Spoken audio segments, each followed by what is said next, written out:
И сегодня мы будем готовиться к тем самым торжественным дням, когда вас выпускают. В общем, мы сегодня будем готовиться к выпускным.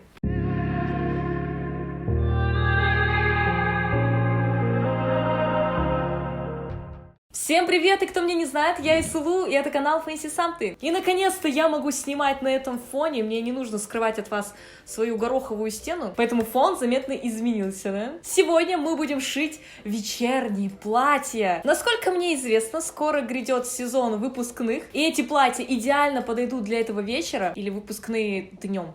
По-моему, вечером. Но также, если вы уже далеки от того возраста, когда у вас выпускные, то такие платья можно пошить на какой-нибудь вечер, на ужин в ресторан. В общем, я надеюсь, вы знаете, для чего нужны вечерние платья. Спойлер, одно платье будет с пышной длинной юбкой, а второй вариант будет более коктейльный, и его даже можно носить в повседневной жизни. Если вы вся такая экстра, почему бы и нет? Его можно с косухой надеть. Ну, в общем, не буду вам все рассказывать. И да, эти платья мы будем шить практически из нижнего белья. Да-да, вы не ослышались. Да, это не кликбейт. Я уже снимала видео по переделке платья выпускное. Это видео ты сможешь посмотреть вот в этой подсказке сверху. Там уже форма платья такая русалочка. И да, в своем инстаграм я обязательно выставлю фотку в одном из этих платьев. Поэтому заходите, подписывайтесь и посмотрите, что у меня получилось. Ну что ж, я думаю, что нет времени ждать. Поехали! Перед тем, как я готовилась к этому видео, я пересмотрела кучу картинок с платьями и поняла, что чаще всего верхняя часть платья похожа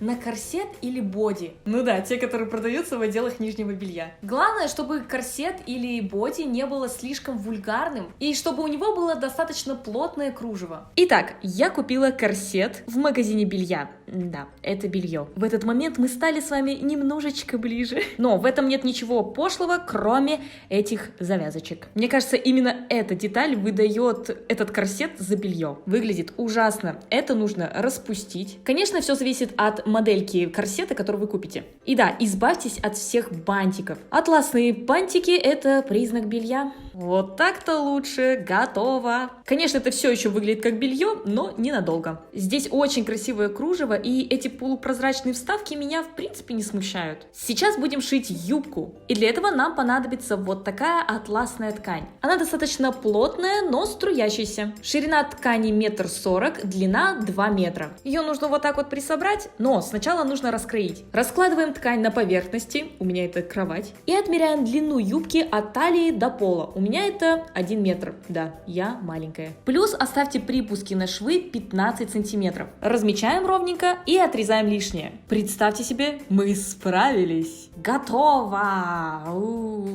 Теперь 2 метра этой ткани нужно присобрать. И сделаем мы это вручную. Просто по всей длине ткани нужно сделать стежки. Вот таким образом, ничего замудренного. Сделали шов по всей длине. Теперь измерьте охват вашей талии. Теперь 2 метра этой ткани соберите в длину вашей талии. Просто потяните за один край нитки и соберите ткань. Получится вот такая шторка. Супер! Нам нужно рассчитать, где будет разрез на ноге. Измеряем с середины спины, из межпопия, до места, где у вас будет разрез. Примерно вот так. У меня это 27 сантиметров. Теперь на той шторке, что у вас получилось, сверху, там где присборенная часть, измерьте 27 сантиметров и отрежьте до самого низу. И у вас должно получиться две прямоугольные шторки. Одна побольше, другая поменьше. Теперь измерьте расстояние, где у вас будет начинаться разрез, то есть где будет уже видно ножку. У меня это примерно 25 сантиметров. Теперь шторку побольше и шторку поменьше сложите лицевой стороной друг к другу, закалите один край булавочками, чтобы ткань не ездила,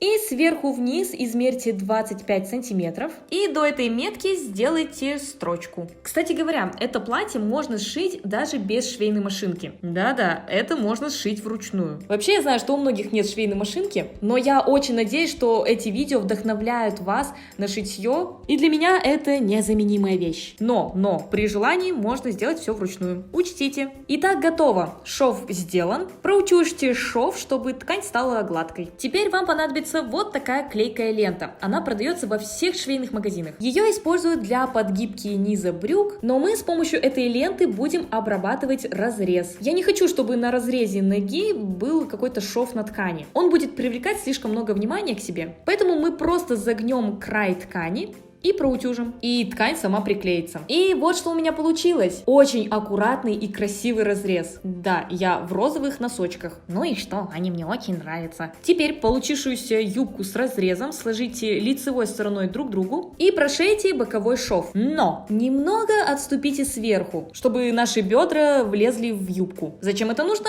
я объясню потом. Прострочили, и вот что у вас должно получиться. Видите, попа свободно проходит. Теперь нужно обработать низ юбки, и нам понадобится вот такая лента, похожая на сетку. Она называется регилин. Благодаря нее низ юбки будет стоячим и аккуратным. Приложите регилин к низу юбки, немного согните низ ткани и сложите еще раз пополам. Закрепите все булавками и проделайте строчку близко к краю. И как только закончите, не забудьте проутюжить. Ну все, юбка сшита, теперь можно пришивать ее к корсету. Оденьте корсет и возьмите какую-нибудь веревочку. Завяжите ее на уровне талии. Так вам будет легче ориентироваться. Теперь возьмите мел и разметьте свою линию талии. Именно по этой линии мы будем пришивать юбку. А я хочу, чтобы пышность начиналась прямо от бедер. Вот что у нас получилось. Разверните корсет лицевой стороной вверх, наложите сверху юбку, сложите их лицевой стороной друг к другу и приложите присборенную часть к линии талии. Заколите все булавочками. На этом моменте будьте внимательны, чтобы пришить все правильно. Нужно, чтобы присборенная часть смотрела в сторону низа корсета, а вся эта большая часть ткани и юбки должна быть со стороны чашечек. Надеюсь, понятно, но думаю, что в ходе работы вы разберетесь. Будьте аккуратны в местах косточек, чтобы не сломать иглу. И та-да! Готово! Это уже выглядит очень круто! Вы посмотрите! Мне уже безумно нравится. И если вы хотите черное, абсолютно черное платье, то можете оставить и так. Посмотрите на ножку, как она выглядывает. Просто супер! И сзади идеально. Видите, та дырка, которую мы оставили, ее абсолютно не видно за складками. Поэтому не переживайте, ваших трусов не будет видно. А теперь напишите в комментариях, как вам нравится больше: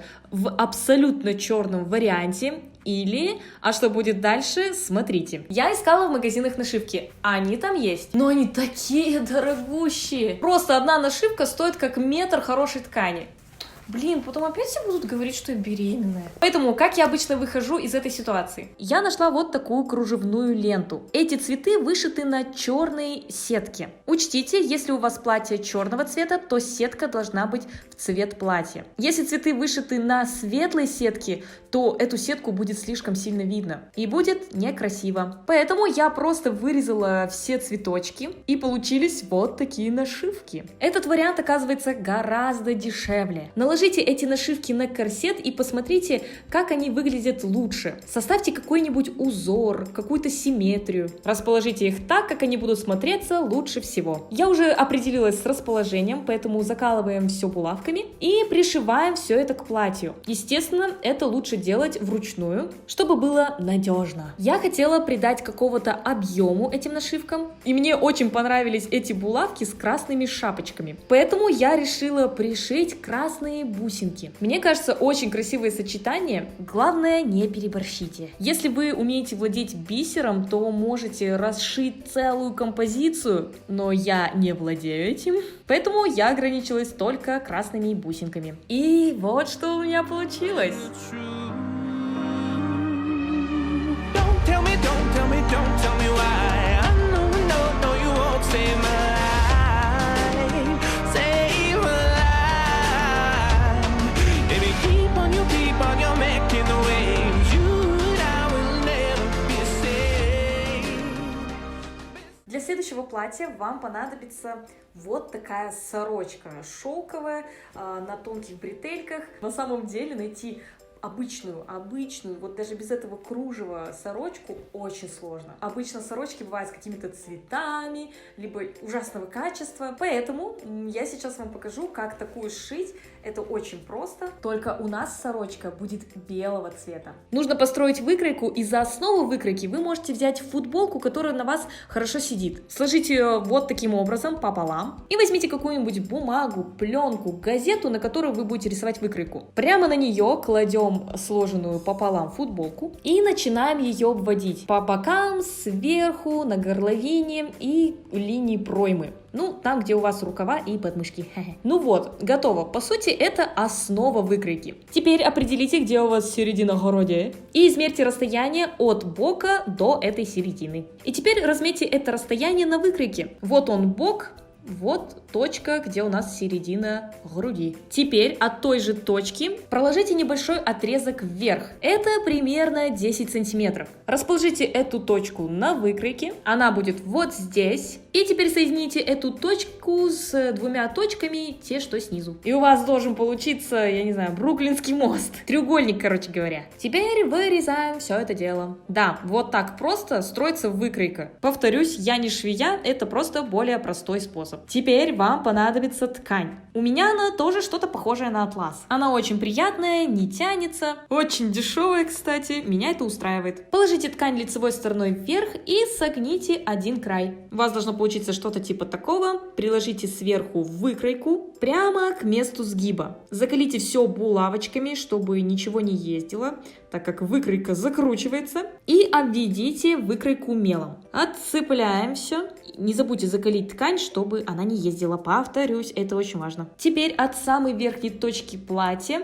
проведите отрезок до талии. У меня это 32 сантиметра. Значит, тут у нас талия. Очень просто, согласитесь? Теперь от талии протяните отрезок вниз до уровня ваших бедер. У меня это примерно 28 сантиметров. Переносим этот отрезок на ткань. От линии талии до бедер. Это у нас линия бедер. Опять же, все просто. Теперь измерьте охват ваших бедер. Это самая выпирающая точка. У меня это 97 сантиметров. Теперь это получившееся число разделите на 4. У меня это примерно 28 сантиметров. И перенесите эту метку на выкройку по этой линии бедер, которую мы наметили ранее. Теперь соедините точку талии с точкой бедер плавной линии, дугой. У вас же бедра плавные, да? Короче, вы поняли, дугу провели. И вуаля, наша выкройка готова. Все очень просто, не переживайте. Это простые вычисления, даже я разобралась. Ну что ж, теперь вырезаем. Не забудьте про припуски на швы.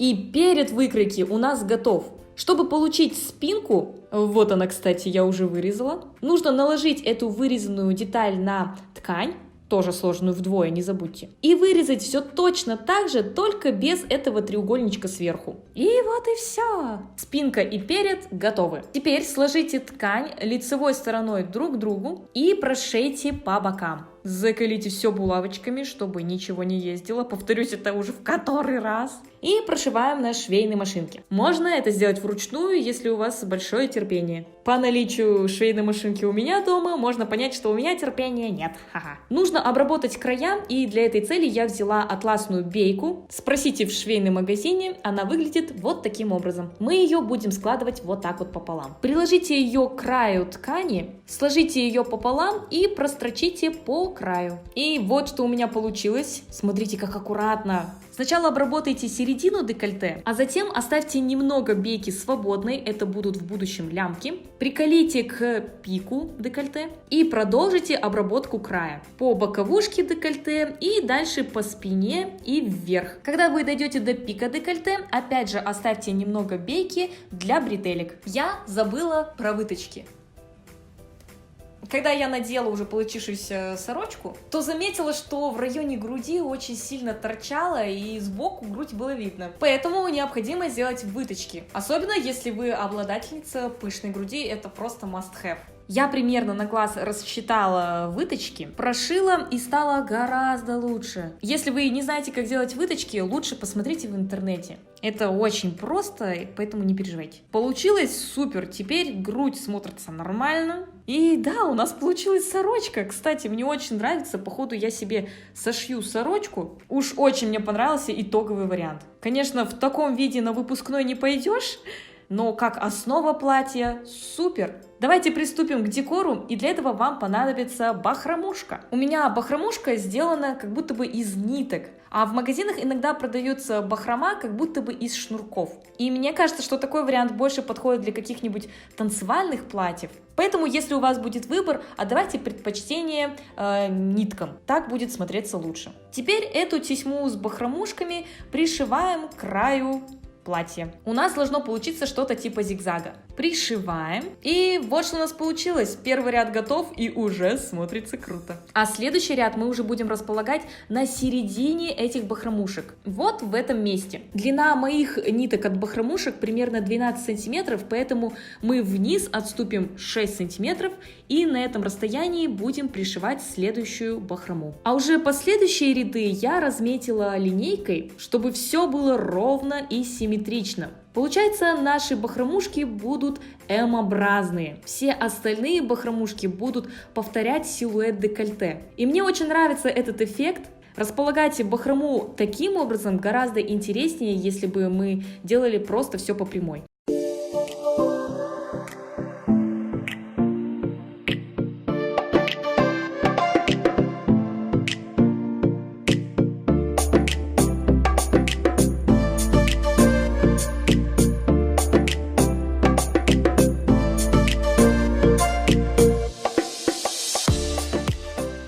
Как вам платье? Какое вам понравилось больше всего? Напишите в комментариях. Вы предпочитаете что-то более пышное или такой вот коктейльный вариант? Мини-платьюшки для девушек с идеальными ногами. Ну и не обязательно с идеальными. У меня же не идеальные. Ничего, нормально. И да, кстати, пользуясь моментом, хочу сказать, что у меня есть книга Loft Project. Как превратить свой дом в источник вдохновения. Я думаю, эта фраза говорит о многом. Она продается в Казахстане, России, Украине, Беларуси. Я, честно говоря, не полностью осведомлена, в каких еще странах она продается. Но мне ребята скидывают фотографии в директ, как видят эту книгу на полках в магазинах. И это так круто! Ее также можно приобрести через интернет-магазины. Списки сайтов и магазинов я оставлю в описании под видео. Здесь DIY, которых нет на моем канале. В общем, настоящий эксклюзив прямо здесь. Ну а я надеюсь, что ваши выпускные пройдут супер круто, оставят классные впечатления. Ну а я с вами прощаюсь, и мы увидимся с вами в следующем видео. Всех целую, всем пока!